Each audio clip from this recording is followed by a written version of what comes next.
Sometimes you have to do that because the easy challenge is one you'll get lazy with. The big challenge gets you hungry. Oh, how the tables turn. That's a heavy topic, and we need to focus on that. If not for yourself, then do it for your children. Black book is in the Hey, Black Book. Men Talk, Black Book.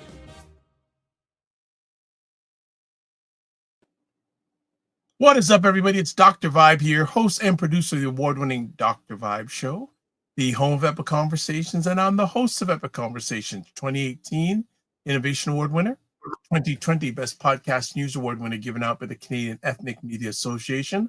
I also co-host and co-produce the only online show in the world for dads, fathers, and male caregivers that's sponsored by Dove Men Plus Care. And being part of that movement, we've reached out directly and indirectly to over 400,000 dads, fathers, and male caregivers around the world.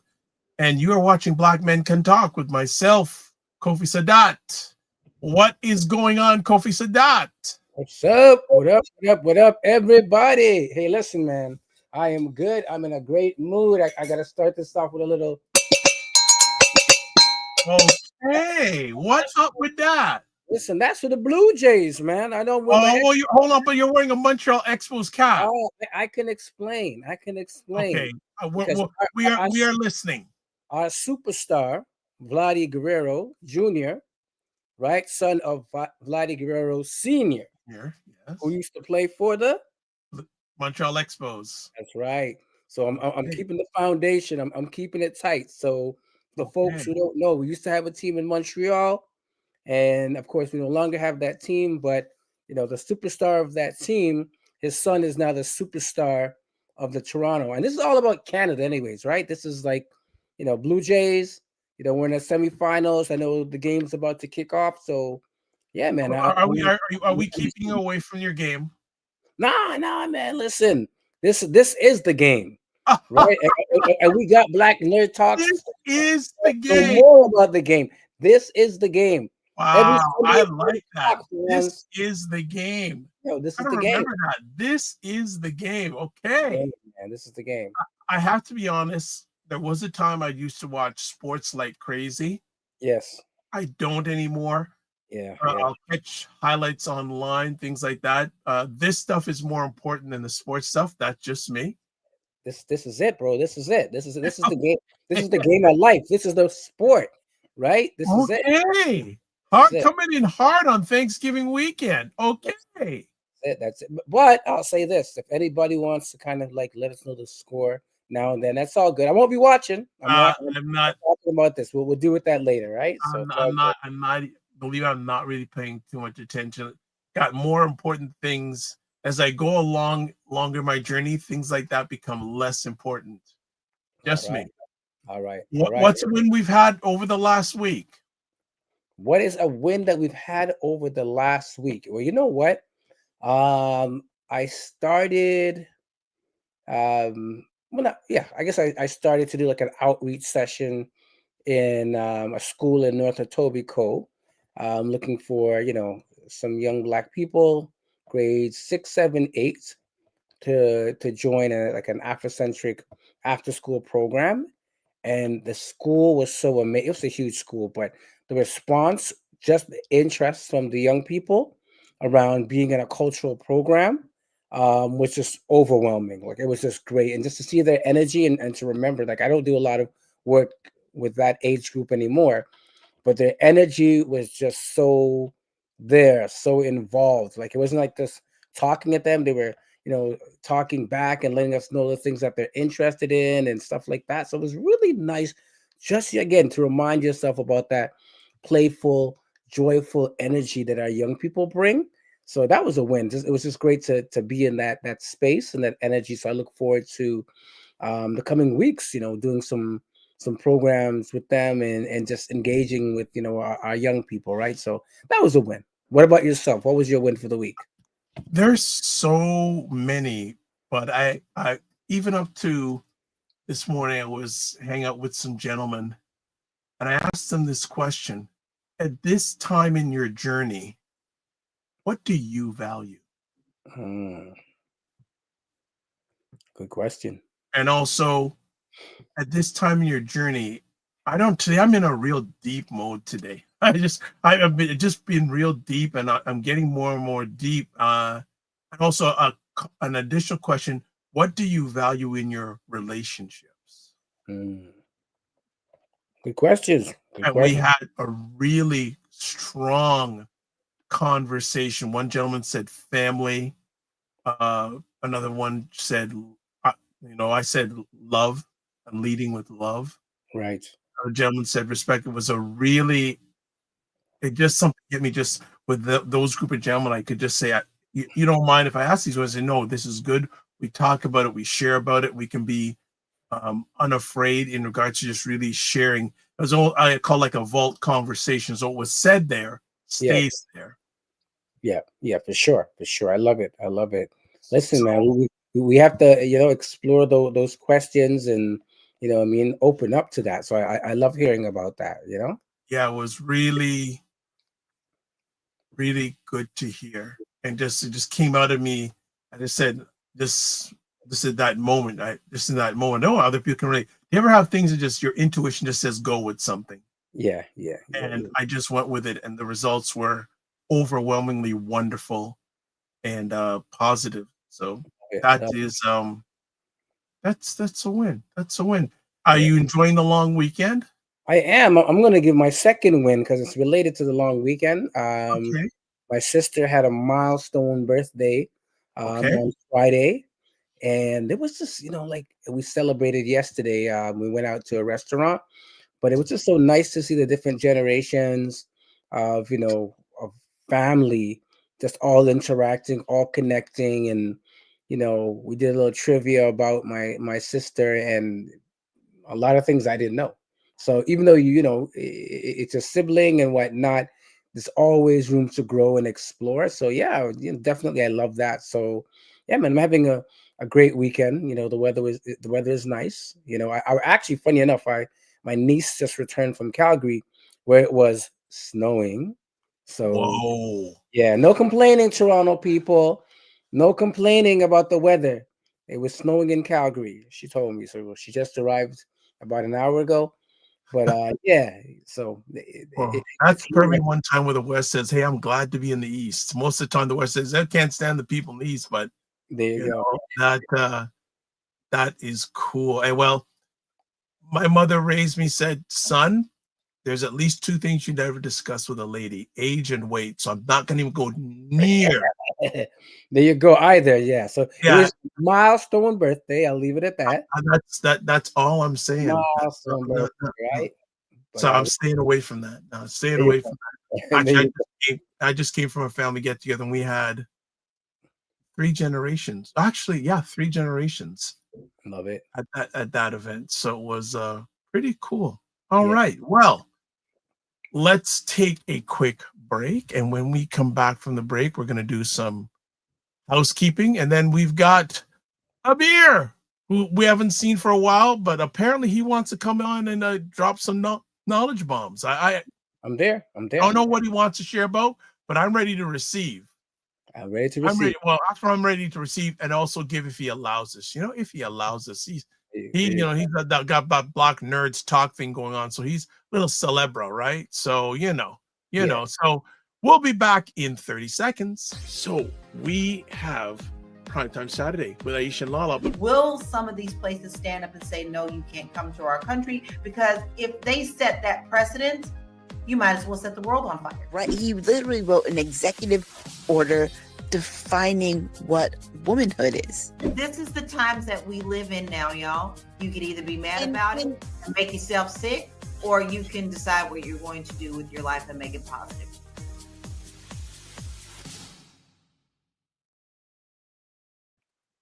You got it. Primetime Saturday with Aisha and Lala, Aisha K. Staggers, Laura Lala Key, where they try to make sense of the nonsense that's going on in America. So that's a big task, but they handle it quite well. So let's do some housekeeping. Subscribe to the Dr. Vibe Show on YouTube and hit the notification button. Please like the Dr. Vibe Show on Facebook, LinkedIn, Instagram, TikTok, Blue Sky, and Substack. If you want to advertise your business, product, or service on any of the platforms that I'm a part of, please feel free to email me, dr.vibe at the drvibeshow.com. I think another thing we want to just make sure people if they are up to it while we are live, we want to make sure if you want to call in, there's a little bit of a process, but we're going to go through it right quick here. So as I'm putting on the bottom of the screen here, you go to callme.rode.com, which looks like that, and use the code FSPL8L. And then after you do that, when you click on continue, you're going to be on you're going to go to this site here. And what you need to do is enter your name, make sure the echo cancellation is in green, automatic mic gain is in green. You just put in your name and then press, if it behaves here, join call, and we have you in live. So that's all you need to do. There you go. That's all you need to do. But here's the man. Black Nerd Talks. Well, a few moments ago, he wasn't nerding really good because he wasn't here. He was a dark screen. We know the man is black, but he was a real black. Wow. You went black. Yes, real black for a few months. Black to the future. Okay. All right. Black to the well, there you go. Black Nerds Talk. Speaking, there he is, Mr. Black to the. No, he's Black Nerd Talks, not Black to the Future. Abir, what is going on? I'm well. Just had a lot of. You guys can hear me fine, right? We can hear you. Okay. Yes, this was having some weird technical issues. The first time I had technical issues with StreamYard, so I'm good. But I made a suggestion that worked. Yes. And it's funny because whenever people are having tech issues, I'm usually the one who gives them that. Yeah. And I was just like, oh, it must be. And it's like, try just refresh. I'm like, oh, okay. Listen, we were saying in Jamaica, shoemaker never have a good shoe, which basically means the tech person doesn't have good tech. So there you go. You got to work out that tech. There you go. I'm telling you. How you doing? How you doing? It's been a minute. I'm all right. I'm good. Yes. Yeah, I'm good. I'm in a good space. I'm in school right now. So yeah. What are you taking? Education assistant. Okay. Yeah. So you have to go to school. You have to go to school for that now? From what I've seen, you can apply, but it just helps the fact that I would have that in my resume, the fact that I've done that, when it comes to getting jobs moving forward. Yeah, for sure. So, definitely. Is a teacher somewhere in your vision? No. But well, actually, yes, because I live with her. But and my good one. Good take. And my father-in-law is one, well, retired now. Right. And then my grandfather-in-law was a principal. Okay, so education all around, brother. Education. Yeah, so you're gonna be in the educational field, one way or the other. Yeah. So two things that are relatable there with myself. I was an educational assistant for 2 years in a public school back in the day in the Forest Hill area. Okay. And I actually applied for Teachers College twice, did not get in. And the funny thing is, back then they said there's such a need for black male teachers, but there's still a need for black male teachers. Yeah. And then the other thing, my dad was a public school teacher in the same public school downtown Toronto, Bathurst and College area for 38 years. Hey, bro, I got the trifecta. I was an educational assistant at Cape Avenue Public School. And it made me recognize that I wasn't cut out for the school thing, at least the teaching part of it, right? But great experience. My mother was a teacher as well in Jamaica. So, yeah, man, it's all around us, man. It's all around us, But, yeah, so what is the end game for you when it comes to the educational assistant? What do you really want to get into? That's a great question. You still figuring it out? Yeah, so I would say the end game. Sorry? Go ahead. Oh yeah. I would say the end game is entrepreneurism. After this is to go back to school also get my psychotherapy degree. So the idea would be for me to the thing I've learned, the thing that my wife and I have spoken about is that 9-to-5s don't work for me. Right. I just don't gel with that. I've seen how I've seen it, and it's funny because it's the same thing with my dad, and seeing, you know, how like things are passed down. My dad, Mhm. he had some challenges when it came to 9 to 5s. I'm Right. experiencing the same thing right now around this Mhm. same age as like when he started experiencing it too. So I've realized, in terms of like, yeah, this going to work for somebody, it doesn't match with who I am and how I operate, which is funny because I usually outperform everybody I ever work with within Right. within Yeah. like about, if I start anywhere, any agency, within about a month to two, I'm already outperforming people who've been there for 3 years. Yeah. So Because you're a boss, bro. You're Thank a you. boss. That's what Thank it is. I hail you up because you realize that now at your age. I wish I realized that at your age. I went, but for many of us, we have to go through the corporate plantation to realize that, you know what, this is just not me. Yeah. I'm not trying to cut cane for the rest of my life for somebody else. Right? That's what it is. that's a crazy line. I like it. Yeah, but you know what? Also to add, like I think it's important to listen to your spirit, man. You know, a lot of times we go round and round and round, but if we really were to listen to how our spirit feels about where we are, we know that we're not in the right place and we need to be in another place, right? And I think that's very important. Like I would say for anybody listening out there, again, 9 to 5 doesn't always work for everybody. You know, there's particular challenges. 9 to 5 doesn't really exist because there's so many different work schedules. Plus, with the time where so many people are being called back to the office. Oh yeah, that's another.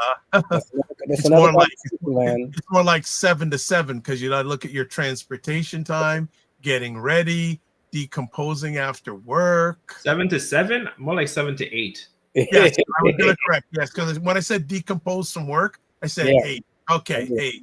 Yeah, for sure. 8. Kabir, why don't you introduce yourself to our audience? We know you. You've jumped in once in a while, but tell us who you is. Tell everyone who I am. Well, I'm originally from. I'm not gonna read my bio. I'm gonna go off the dome. I'm trying to get better, pitching myself, if you will. Originally from Montreal. My dad is Nigerian, my mom is Trini. So I grew up mixed in various ways, and I didn't quite realize that until later on in life, like now, having conversation with my Caribbean friends and my African friends. Mm-hmm. Grew up being a nerd. I wasn't the outgoing son. I was the son who wanted to stay inside and play video games and draw. Grew up going to school.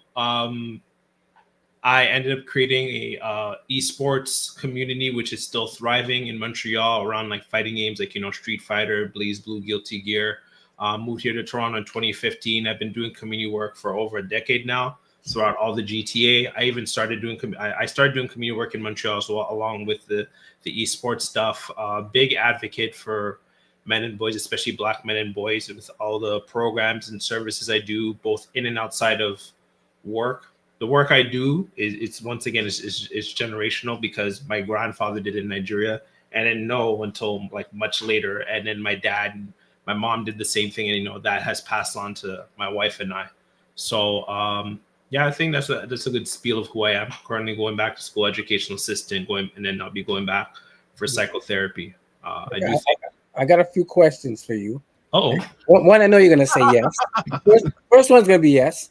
Okay. Do you know my boy Zip from Montreal, Stephen Hennessy? Yes? No? No, I don't think so. Maybe by face. Yeah, he does a lot of community work. He's on the radio as well. Reminds me a lot of yourself in terms of the community stuff that happens. But then the other question I have, because it seems like it's a theme. You talked about the education, first of all, and all the family members and connections that you have, and then you talked about the community work around your father and your mother and your grandparents. So the question I have for you is the work that you're doing, how much of it do you think is in your genes, like genetically related? Because to me, I don't believe in any accidents. And sometimes we have, like, the same way you would have a family of griots or musicians, and it's passed down, right? But it seems like in the community work realm, that seems to be like a family legacy piece. So how much of that do you think is part of your, your genes versus your individual drive or connection to do community work? That's a great question. And even as I already had an answer, and then as you're asking that question, I had a deeper level of reflection on it. Short answer, I would say 100%. Right. The thing I kind of reflected on, because I always thought like these two things were disconnected. When I play video games, when I watch anime, comic books, and all that stuff, I'm drawn to the community-oriented characters who are always helping people. The Supermans, the Captain Americas. And, prior to, I thought it was just kind of disconnected from like my upbringing and who I am. But I think because of who I am and what I grew up with in terms of my parents, I was always drawn to those characters. I was, even like when I hear the stories of, Malcolm X, Nelson Mandela, those stories are drawn to me. So no, I would say 100%. It's influenced even the characters I like, whether I'm watching a show or I'm playing a video game, everything, all that stuff is very much interconnected. When I learned that the requirements to be a chief in Nigeria, so in the Igbo, I'm Igbo for people who don't know. The Igbo people that have chiefs, they don't have like a traditional democracy type of system. Yes. And so one of the requirements to be a chief is to give back to the community. And when I learned that and how my grandfather, and then it passed on to my dad, who did a lot of support for the Nigerian and Trinidadian communities in Montreal. I'm like, okay, so this is generational. This is bigger than me. It's more than me. Right. I love it. I it makes me think about it too, because we both have children, and I think when they do those career testing in the school, right, and how much of that do we have within our own system to really look at our children's inclination? Not to say they always have to do what we're doing, but sometimes it's bigger than just me and you, or just as a parent or an uncle or whatever. But sometimes there's a family legacy that our children, when I say our children, I don't mean our genetic children, but children in the community that may not be aware of, right? And I wonder how much that would, change in terms of the things that they may want to get to in the future. But yeah, it's just kind of made me wonder. I'm just thinking about that. But yeah, Dr. Vibe, I know you got a whole lot. Where? Oh, before we go any further, I just want someone has said hello, so I want to make sure we heal them up. Frequency Event Promotion says, gentlemen, happy Give Thanks Day. Love that. Love that. Give Thanks Day. I love that. Hubert, where and when and how did nerdism enter your journey? That's a really good question. Like I say, even when reflecting back on my childhood, I didn't like to play sports like that. If anything, it was kind of running because of like Sonic the Hedgehog, but really and truly, like I wasn't really a sports person. Right. It was only really like, even as a childhood, like I just wasn't physical like that. And it was only like when he was the best man at my wedding, by my childhood best friend. He's not even a best friend, he's my brother. He introduced me to the real content. Like I was always kind of watching anime and into games. It was only really when him and I connected back in high school. I was like, this is my stuff. This is my jam. This is the stuff that really brings me joy. Right. That like I just can't. I've tried other things. I got older. I tried sports. I tried dancing. I was pretty good at dancing. I was okay at basketball. Yeah, I retired though. After my wedding, I retired from dancing. I told my wife, like, good, that's a good retirement time. Good retirement. That's a good time to retire. Yeah, I was just like, I told Deb, I was just like, because we gone to like her side of the family weddings. I'm like, what was it? July 23rd? That was the last time, man. I don't know what to tell you guys. So, yeah, I tried other things. Date stamped. Okay, got the date. All right. Yeah, there was one specific time. When my sister first moved here for her residence, she's a doctor. Right. In fact, Dr. Vibe, you guys follow each other on LinkedIn. Fun little fact. Okay. And I came to her. It was 19. I came to help her move and set up her stuff. She was single at the time. No, was she? I don't know. Point being, I was helping her set up her stuff, and I was also my first time going to Caribana. I've never been to Caribana, okay. And that was maybe because I'm also neurodivergent, or people would call that, like, it was very overstimulating. Oh yeah, and a lot. Yeah, I at that point I never had a girlfriend. So Yeah, to go from that to Carabana, if you guys get what I'm trying to say, it was sensory overload. And I remember I didn't bring any of my gaming stuff with me. I just had like comic books. And I remember when I got back to Montreal, I went and opened my Xbox and I was like, this is like Carabana. I was like, I didn't enjoy it at all. Right. But when I Right. got back to my Xbox, I was Ooh. like, this is what brings me joy. Like I had to be separated from to really know. Like I tried a whole bunch of other things again. Right. This is my thing. Okay. Oh, so- Well, what we're gonna do is a few things. First of all, we're gonna take a little break, like a really, really quick break, right. and we have questions for you, brother. Oh man. All right. sorry to bring this to your attention. So we've got questions. So we're going to take a really, really short 10-second break. Give you a chance to inhale and exhale. We're going to come back with some questions. Hold on. You are watching Black Men Can Talk, a show where Black Canadian men come together to have real, unfiltered conversations about life, culture, and community.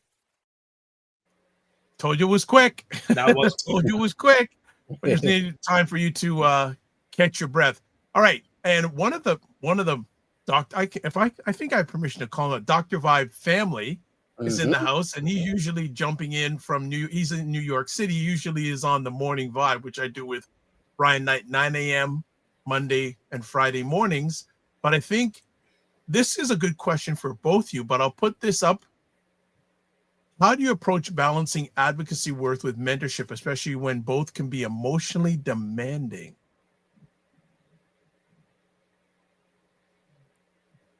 It's a lot. Okay. Yeah, go ahead. Yeah, sometimes I need to read the question from my brain to fully No process.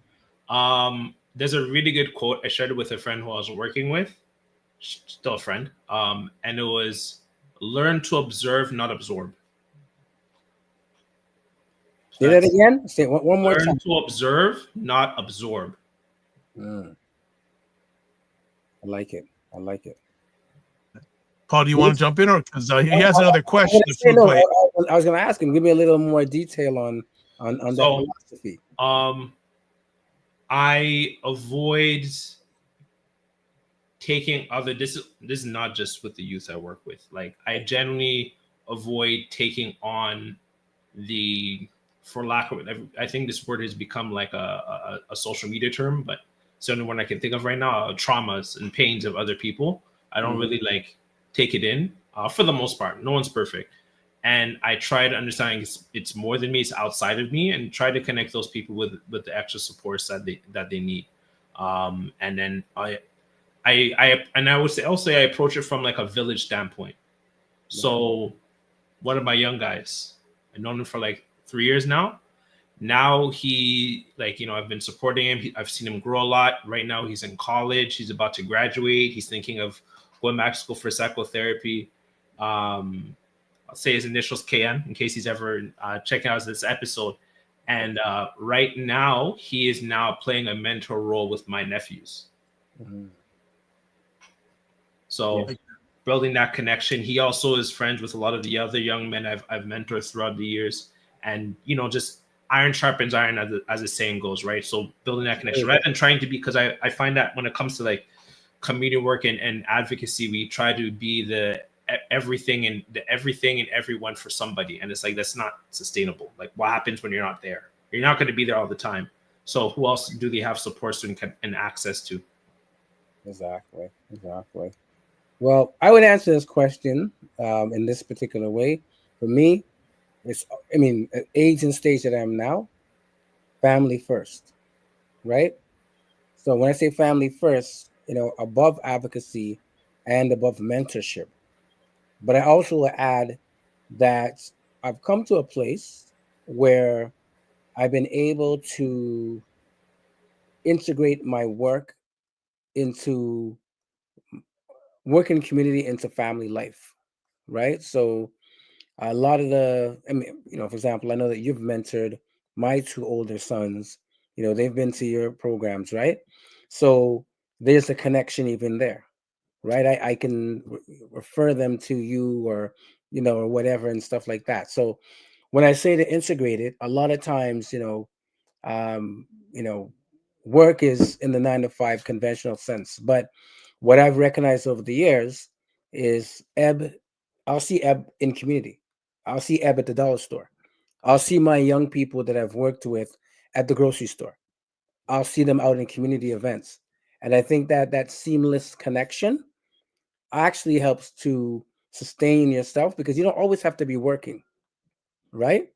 Um, but I do agree with you around, not taking too much of that home, right? Having, an outlet, whether that be games or sports or going for a walk or, you know, spending the time, right? So I think it's important to have enough things that separate that. And also for your family to know that, right? Like, in my case, your family time is your family time, right? I'm not like coming up, I was not very good at that because I was taking the calls in the car, right? During family time.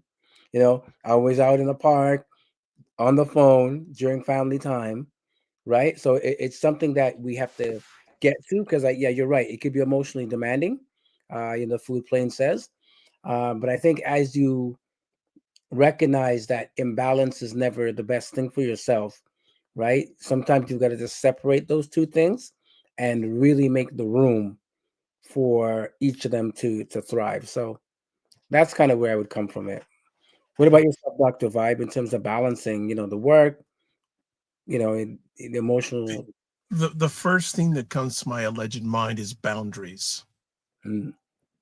That's as I've gone along more in my journey, my boundaries have become more rigid and more intentional.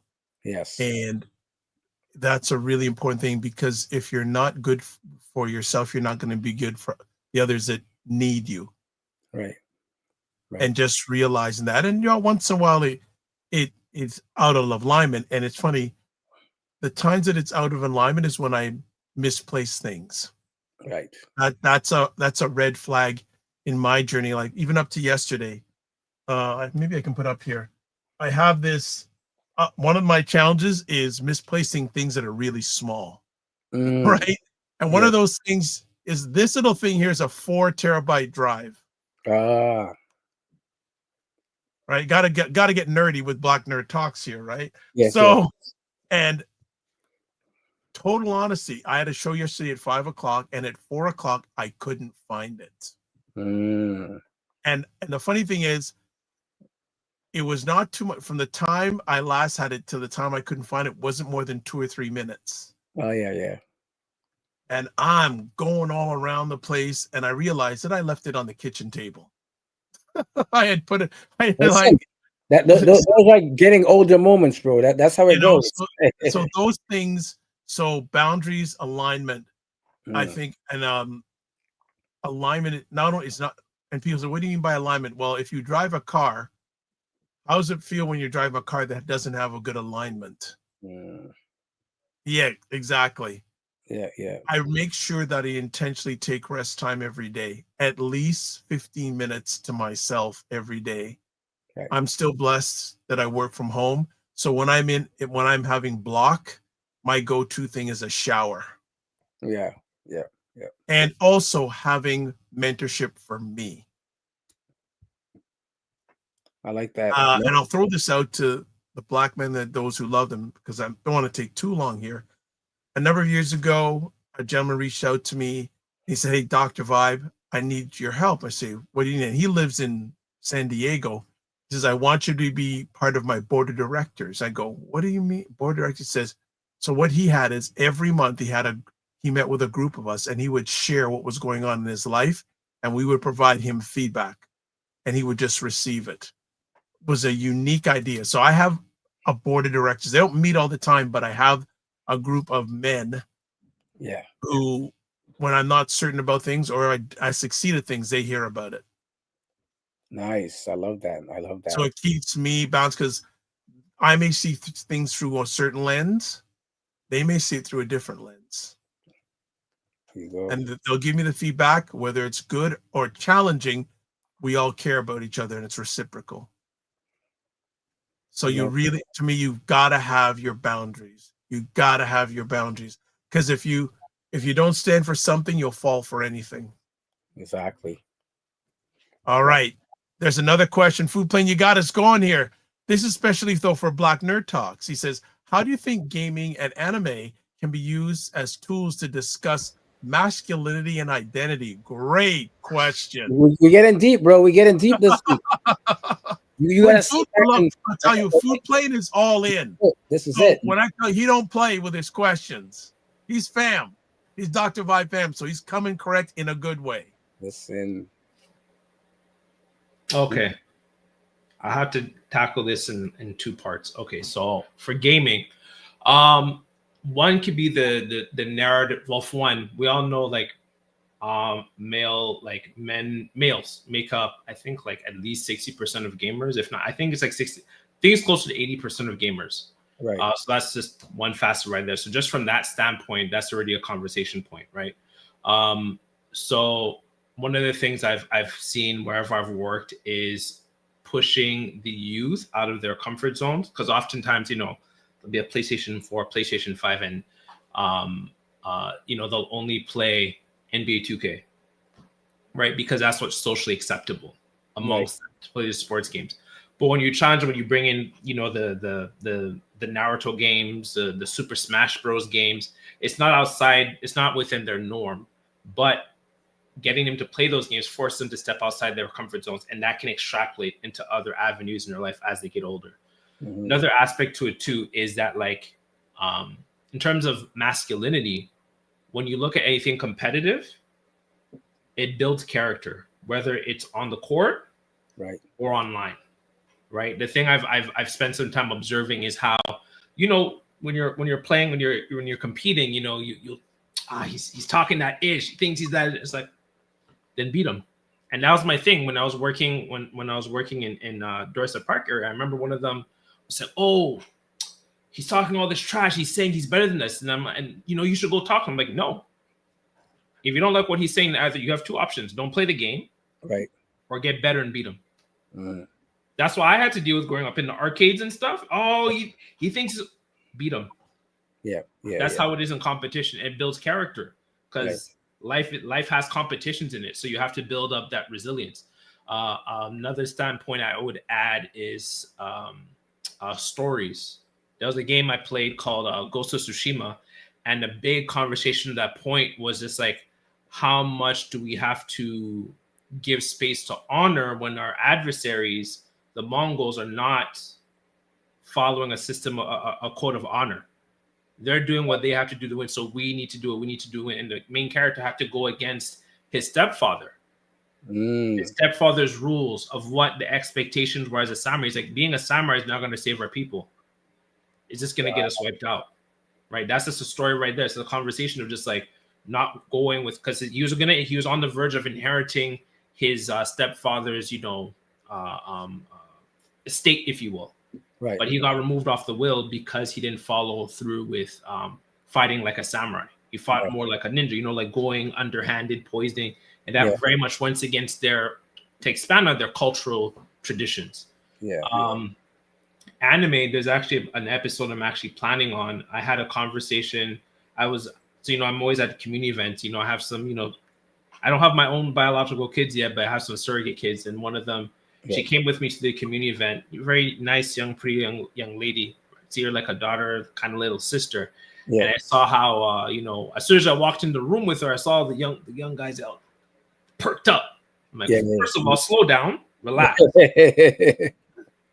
One of them, I remember I told him to get something from her to charge his phone. He was just like, oh, go talk to her. I'm like, first of all, just get your charger. Don't talk to her like that. Just get your charger. Anyways, I remember one of them went to go talk to her, and he just started oversharing all of his life experiences.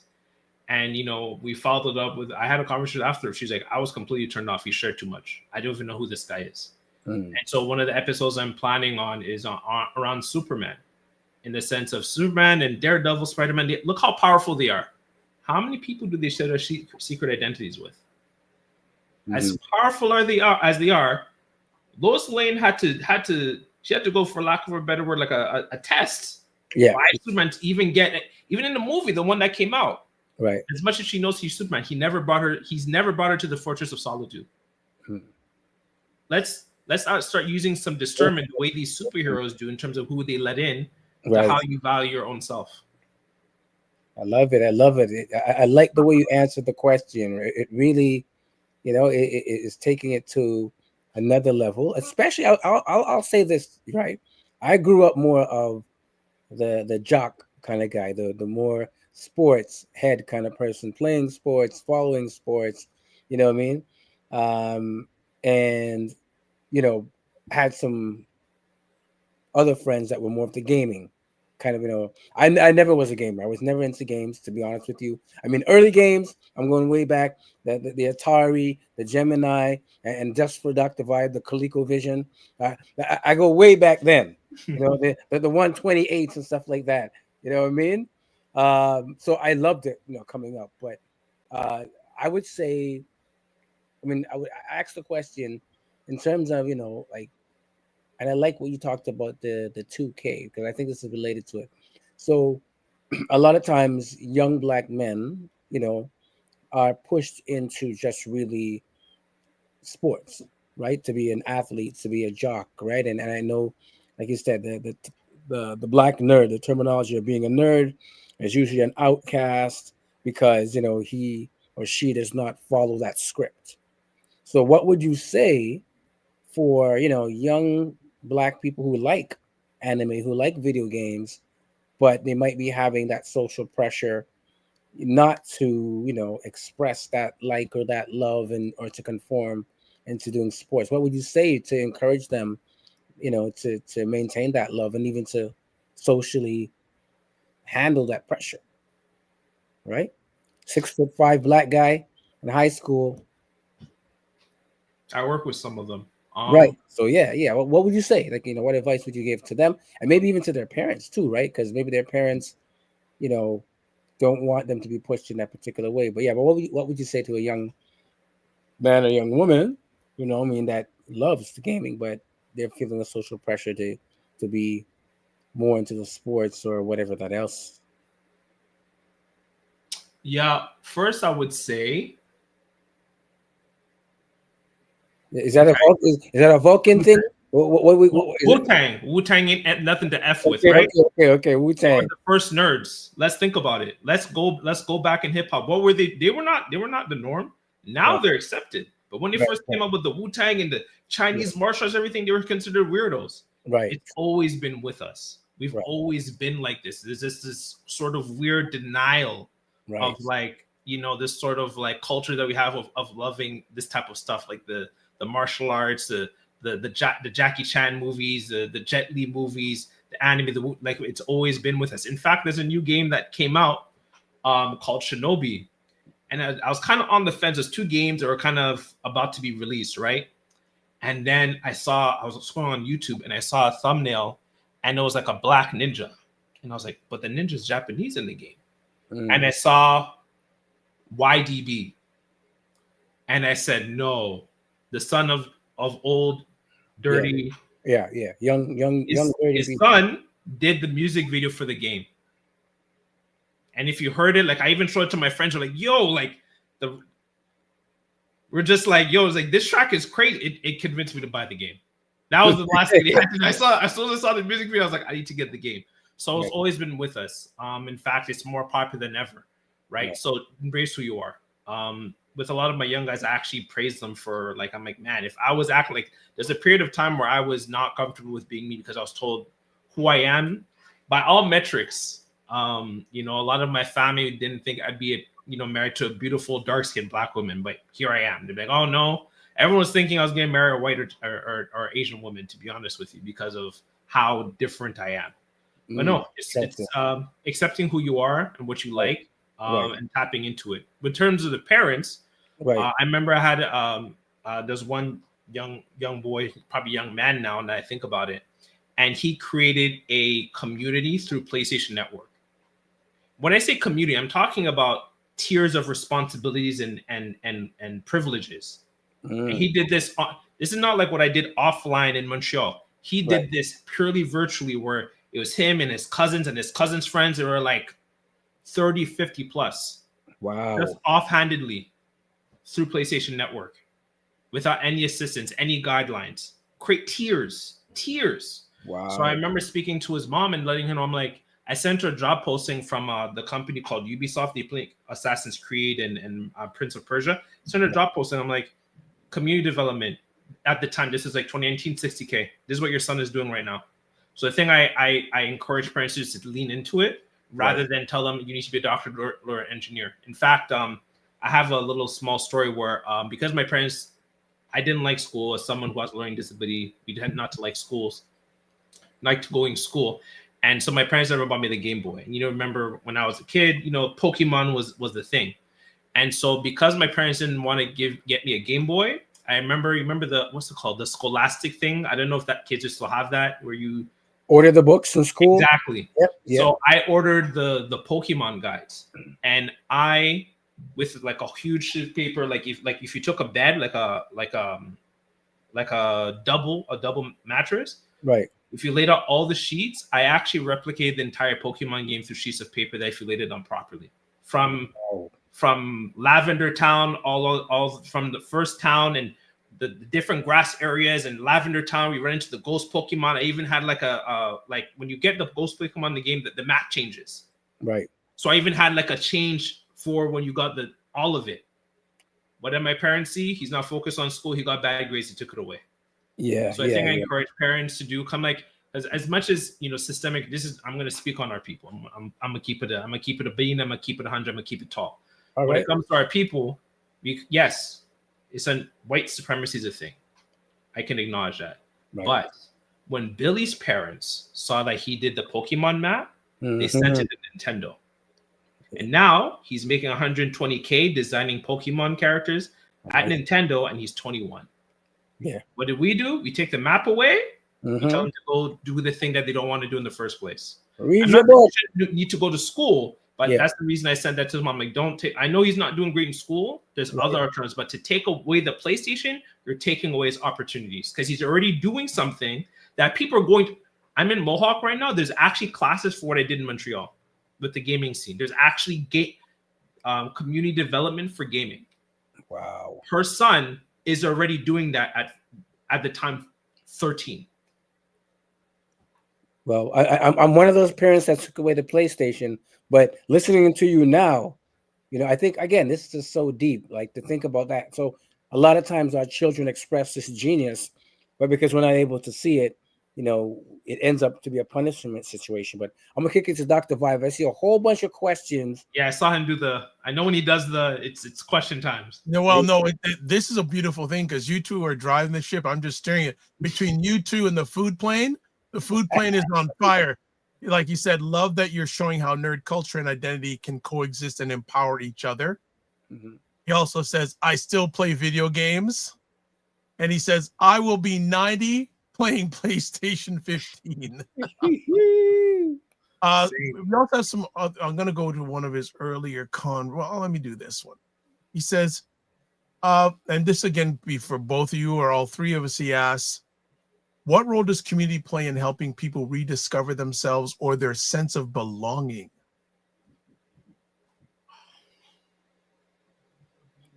I would say, I could simply say, really short is that we all come from somewhere. We all come from community. And unfortunately, in kind of the Eurocentric framework of the world that we're in now, is we believe that we're individuals. But we all come from somewhere and we all come from a community. It's not always known, right? But we do come from a community. So I think community definitely shapes your sense of identity and your sense of belonging. So that you're a part of something, right? I know, for example, so much examples, but I know like I had a lot of friends I'll talk about some of my work. So I worked with a lot of children, teenagers that are in child welfare. Forgot the name they have it for in the States, but anyways, child welfare, which means basically, I think is what they use in the States. Yeah, basically the government has taken away the children from the biological family and placed them with another family that is in a position to take care of these children, right? So a lot of them that I work with, they're all young black children, or let's say youth, right? They're all teenagers.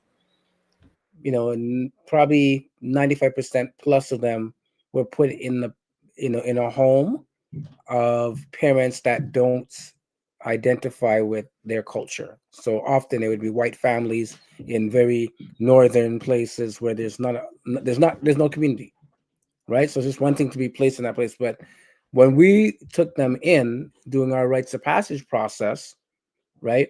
One, they found, because they were coming from different places, so they found community, right? And other folks who were in the same boat. Then they found community because we were mentoring them.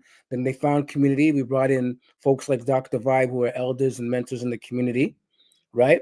And their whole sense of belonging, because for them the challenge was that, oh, it's just me, in a white world, and I don't know who I am. But to see the reflection of who I am, and for people to get me without saying a word, right? So community plays a huge role. The same way if you're displaced from community, right? It's hard to know yourself. It's hard to have that sense of belonging if you're taken out of the community. So I think community plays a huge role in that. All right. Yeah. How does community help in this rediscovering stuff? To be honest with you, as I've been doing the work I've been doing, the term I like to use is my dad keeps leaking out. Like all the things that like my dad used to say, which I found really annoying. I didn't like to hear him. I'm like, oh, I'll even say, I'm like, oh my God, I just said that. I literally just said what he said. I remember one time, one of them, I was chewing him out for, I can't remember what the detail was. But I remember telling him like, I'm in your life. Not, there's a lot of people who want me in your life. You need to use the resources I have access to support you in terms of, and I remember like, it's exactly what he said to me when I was his age. And it made me mad.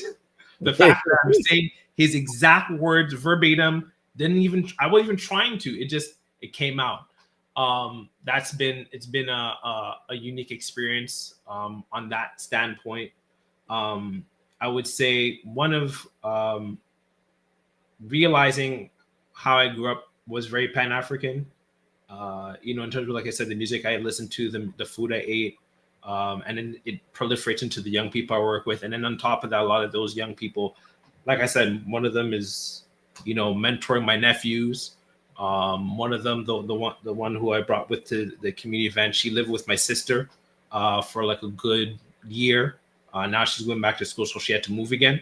But a lot of them have also become family. So it's been a process of, building a relationship with them, deepening it, allowing them to be there for me, right? Instead of just it being a one-way thing. That's what we often think when it comes to, mentoring and supporting, is that it has to be one way. And then just seeing how much my parents have influenced me, even like I said, just unconsciously quoting my dad, as much as I dislike it. It's there, man. It's there. Another question from the food plane. What are some of the biggest challenges male youth face today when it comes to finding purpose and direction? That's a broad and good question.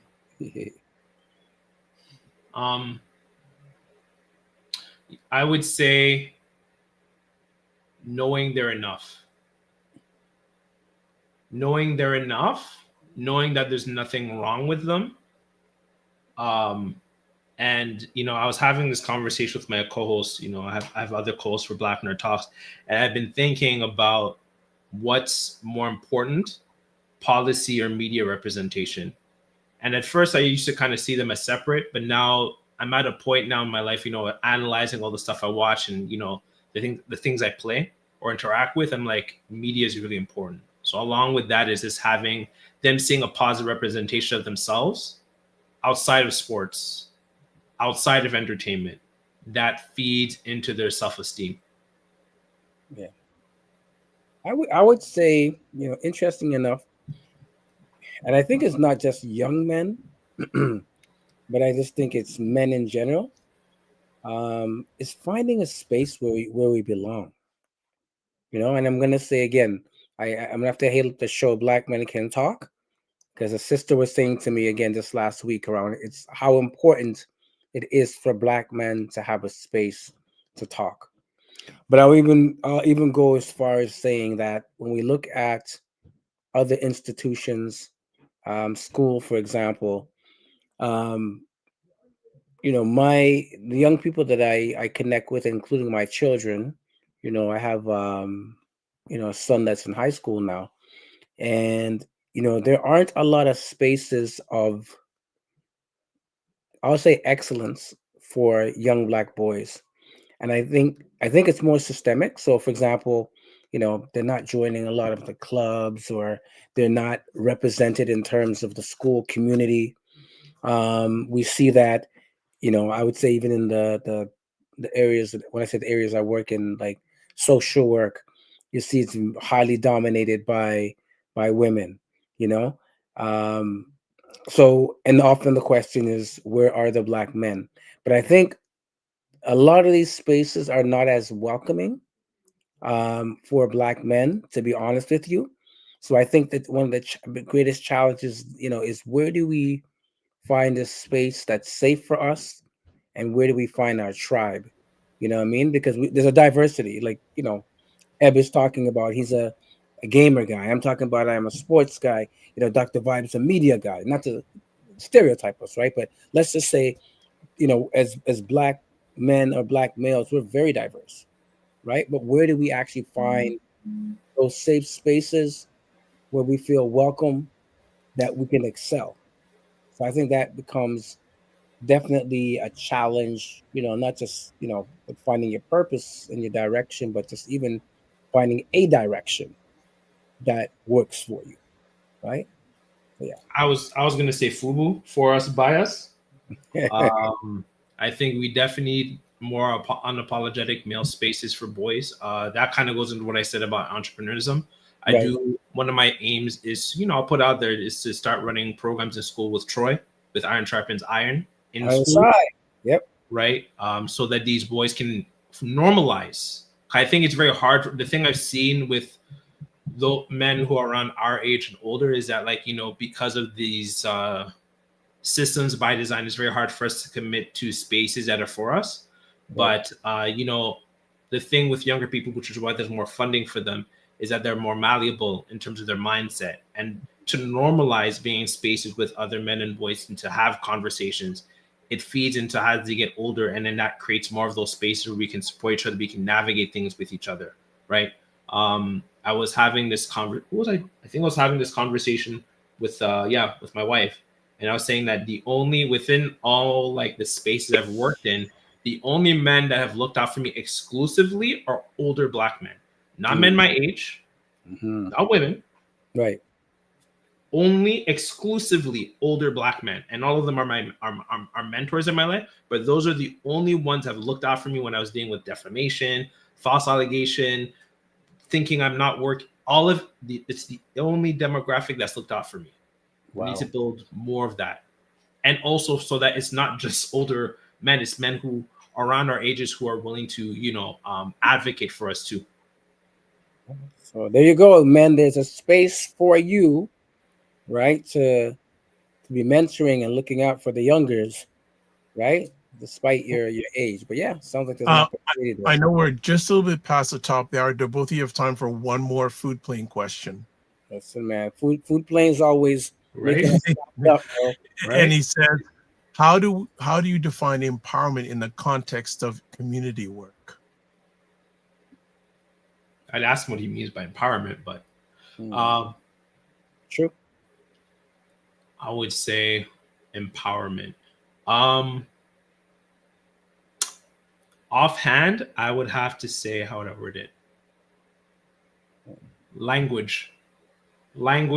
Yeah, I would say these two things: language, policy, and media.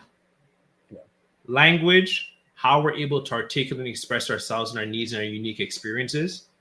Policy, that goes without saying. You guys, I'm sure you guys heard what happened in Kentucky. Yeah, with the whole absolute 50-50 upon divorce. Divorces went down. I'm not saying all people who want divorce are bad people, but it does say something that as soon as it became mandatory 50-50, divorce went down, policies.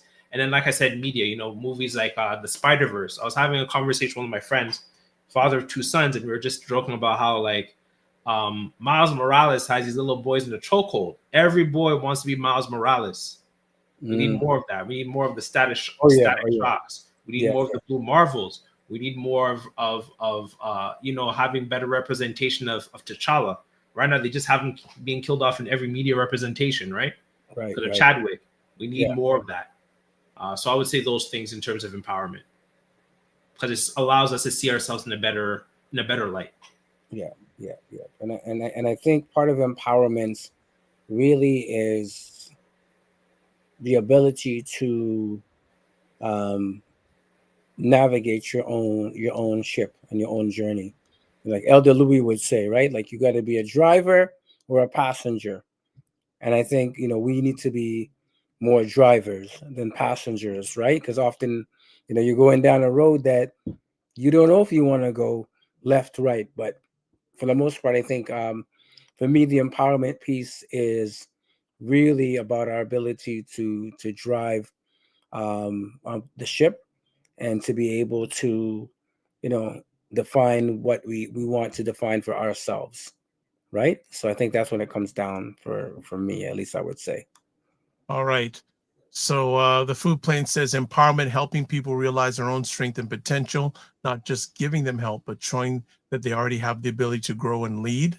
Yeah. He adds, providing access to tools, knowledge, and opportunities that let individuals or communities become more self-sufficient.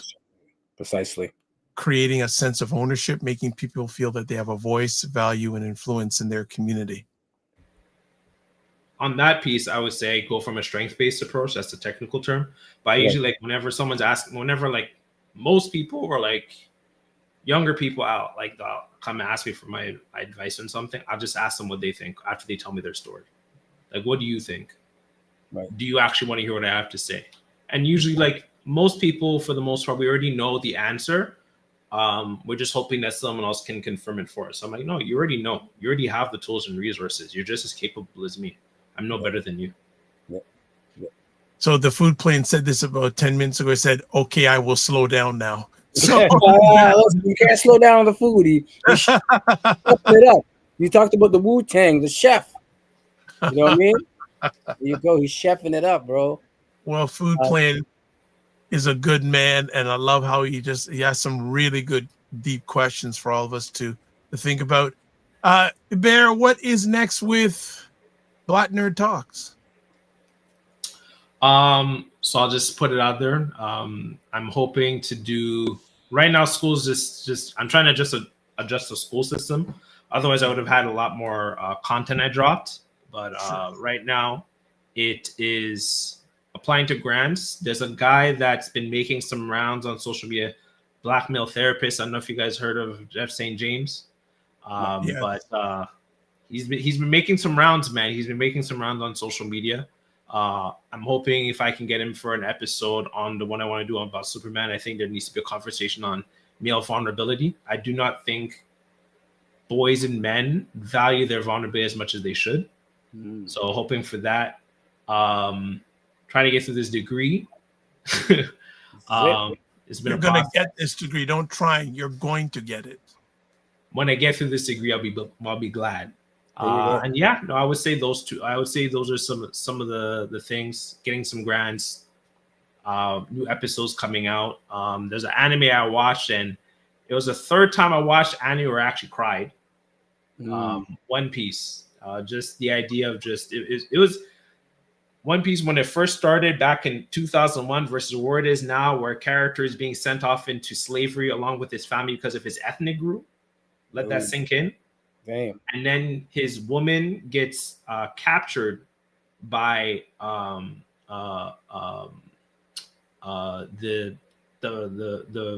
superior race, if you will, in the show. Yep. Ends up getting pregnant and contracting an illness. Child ends up catching that same illness. And I'm just watching that and I'm just like, yeah. And then mom passed away and he's raising the child has caught it. Now he has to make agreements with the government that put him into slavery to save his daughter, even though he's part of the Revolutionary Army. I was like, this is a lot. So one of the episodes, complicated. Sorry, it's complicated, man. That's how we have to sometimes navigate this world, right? It's very complicated. So I'm planning an episode on fatherhood. Yeah, Food Plane says breaking down the stigma around vulnerability is huge for healing and growth. And it says we definitely need more conversation about emotional honesty among men. I will take you up on that. Facts, vulnerability isn't weakness, it's courage in motion. And not everyone deserves to have it. Go. If you want to get a hold of our friend here, there's his Instagram, there's his link tree. I've put it in the comments section on most places that you are watching this live or on the replay. A few things before we close it down. So let me just do. Okay. Our friend Kofi Morris is not here, but if you want to get a hold of him, getwellstayfit@gmail.com, Instagram @KofiCoach_, and then Cosmic Wellness Group, Facebook, Kofi Coach, Mr. Sadat Nazajam, sorry, @gmail.com. Instagram Maroon, I love that handle. Maroon @Maroon, that's MOOREROON. I love that. NASA Community on YouTube, Facebook, Paul.Osborne 31. Myself, if you want to find out more about me, easy, one link, taplink.cc/The Dr. Vibe Show.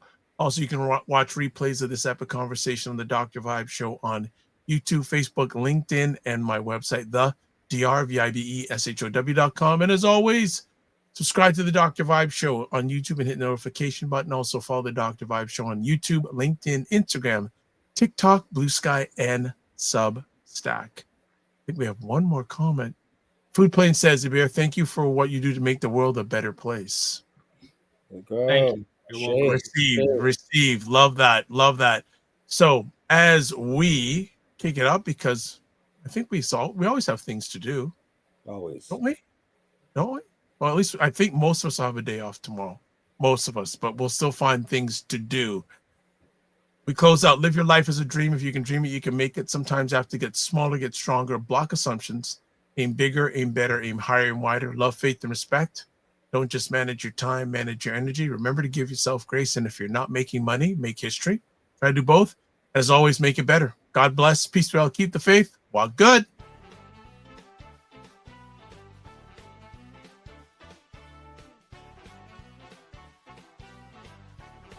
Time with our parents, they're like, I have nothing to teach you. I don't know nothing. And My dad's at that point now. It says, That's my point.